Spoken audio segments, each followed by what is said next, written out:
በኢትዮጵያ ውስጥ አንቀጽ 39 የሀገሪቱ የኢትዮጵያ ህገ መንግስት አንቀጽ 39 ላይ የኢትዮጵያ ብሔረሰቦችና ህዝቦች ራሳቸውን በራሳቸው የማስተዳደር መብት አላቸው ይላል። ሁለት ነገሮችን እዚህ አንቀጽ ስር ራሳቸውን በራሳቸው ማስተዳደር ይችላሉ ተብሎ የተገለጹት ብሔረሰቦችና ህዝቦች ብሔሮች ስንት ሲደርሱ ነው ራሳቸውን ማስተዳደር የሚችሉት? በቁጥር ደረጃ ስንት የተማረ ሰው ኃይል፣ ስንት ሪሶርስ፣ ስንት ምን አይነት አቅም አኪሚሌት ሲያደርጉ ነው ራሳቸውን በራሳቸው ማስተዳደር የሚችሉት የሚል አልተገለጸም። እንዲሁ በድፍኑ ራሳቸውን በራሳቸው ማስተዳደር ይችላሉ ይላል።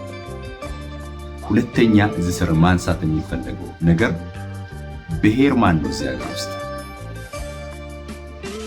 ብሔረሰብ ማን ነው እዚህ ሀገር ውስጥ? ህዝብ ተብሎ የተገለጸው ማን ነው እዚህ ሀገር ውስጥ የሚለውም አልተገለጸም። እንዲሁ በግርድፉ ብሔረሰብ እና ህዝብ ተብሎ ተገልጿል።